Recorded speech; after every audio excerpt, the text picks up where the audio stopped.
They say architects are obsessed with control, but I know the truth. We're obsessed with secrets. Every building is a confession, every wall a lie. I've spent my life weaving those lies into concrete and steel, hiding my intentions behind blueprints and jargon. People think they understand the spaces they inhabit, but they only see what I want them to see. The rest is shadow, silence, and hunger. I learned early that buildings have appetites, not for food, but for presence, for the warmth of bodies, the echo of footsteps, the scent of fear. My childhood home was a drafty old Victorian, full of rooms that didn't make sense, doors that led nowhere, staircases that ended in blank walls. At night, I'd lie awake and listen to the house breathe. My parents thought I was afraid of the dark, but I was only afraid of what the house might reveal if I stopped paying attention. By the time I was 12, I could draw the floor plan of any building I entered after a single walkthrough. I saw the places where the blueprints lied, where the walls didn't quite line up, where a door should have been but wasn't.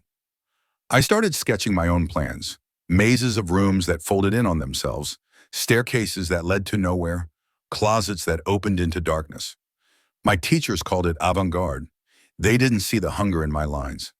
I went to college, learned the language of steel and concrete, learned how to hide my intentions behind jargon and technical drawings. My classmates wanted to build monuments, museums, towers of glass and light. I wanted to build something that would last, something that would be remembered not for its beauty, but for the way it made people disappear. My first commission was a cheap apartment block on the edge of a dying city. The developer wanted efficiency, but I gave him something else. I gave him a building that breathed. I added crawl spaces that twisted away from the main ducts, closets that were just a little too deep, a basement that was always colder than it should have been. I left a door in the sub-basement that didn't appear on any plan, a door that led to a room with no windows, no lights, no way out. The tenants moved in, and the building began to feed. It started with small things, keys that vanished, footsteps echoing in empty halls, the feeling of being watched. Then came the disappearances. A woman in 2B, her apartment left untouched, her cat mewling at the door. A janitor who left his cart in the hallway and was never seen again. A child who wandered off during a game of hide and seek and was never found. The police came, asked questions, but the building kept its secrets. I watched from a distance, keeping notes, feeling the thrill of creation. I moved from project to project, each one more ambitious than the last. Office parks, hotels, even a school. I learned to hide my signature, to blend in, to be just another name on the plans. I wore suits, shook hands, smiled at the right jokes. No one ever looked at me twice, but I watched them. I watched the tenants as they moved in, full of hope and plans, measuring curtains and arguing over paint colors. I watched them as the weeks passed, as the little things began to gnaw at them. The flickering lights, the cold spots, the way footsteps echoed in empty halls. Some of them grew anxious, started locking their doors, leaving the lights on at night. Others just faded like old wallpaper, until one day they were gone. I kept a notebook, of course, not for the police, not for anyone else, just for me. I wrote down dates, times, names. I drew little maps marking the places where the building had taken someone. Sometimes I'd walk those halls late at night, running my hand along the walls, feeling the pulse of the structure beneath my fingers. It was alive in its own way. It remembered. There was one building I was especially proud of, a mid-rise on the edge of the city, nothing special from the outside. But inside it was a masterpiece. The hallways twisted just so, the stairwells doubled back on themselves. The basement was a maze of locked doors and dead ends. I'd spent months perfecting it, making sure every detail was just right. I'd watch the security footage from my office, so sipping coffee as the tenants wandered, sometimes pausing in confusion at a hallway that didn't seem to lead where it should.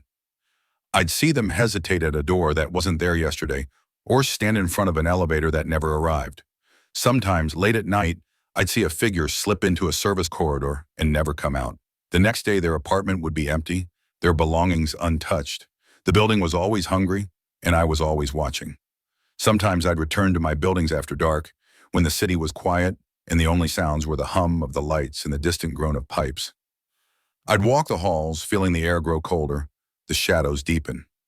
I'd pause outside the doors that led nowhere, listening for the faintest sound, a breath, a whisper, a fingernail scratching at the other side.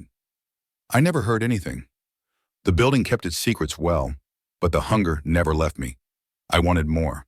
I wanted to create a space so perfect, so complete, that it would erase anyone who entered it, including perhaps myself. My final project was a luxury apartment complex built for people who wanted privacy, exclusivity, a sense of security. I poured everything I had into the design: hidden corridors, false doors, a ventilation system that twisted through the walls like veins. The centerpiece was a room with no windows, no exits, accessible only through a hidden mechanism I'd built into the foundation. It was my masterpiece, the culmination of years of work. I watched the residents move in, watched them settle into their routines. I watched as the building began to work on them, as they started to notice the little things, the way footsteps echoed in the halls, the way doors sometimes stuck for no reason. I watched as the first tenant disappeared, then another. Each time I felt a thrill of satisfaction. The building was alive and it was hungry. I should have left it at that. I should have been content to watch from a distance, to let the building do its work. But I couldn't resist the urge to see my masterpiece up close. I wanted to feel the space, to stand in the center of the room I'd hidden so well. One night, I let myself in through the service entrance. The halls were empty, the lights dimmed for the night. I moved quietly, my footsteps muffled by the thick carpet. I found the hidden panel in the basement, pressed the sequence of tiles I'd memorized, and watched as the wall slid open. The room beyond was pitch black, silent as a tomb. I stepped inside, savoring the perfection of it. The door closed behind me with a soft click. I ran my hand along the smooth concrete, feeling the coolness seep into my skin. I reached for the release switch, the one I'd hidden so carefully. My fingers searched for the seam but found nothing. I tried again more urgently, but the wall was smooth, unbroken. A cold realization settled over me. The mechanism had failed, or maybe I'd made a mistake in the sequence. It didn't matter. The room was sealed, just as I'd designed it. I stood in the darkness, listening to the silence. There was no panic, no fear, just a sense of inevitability. I had become part of my own creation, another secret folded into the bones of the building. No one would find me. No one would even look. The blueprints would gather dust, the tenants would move on, and the city would forget. But the building would remember. It always did. And in the end, that was enough.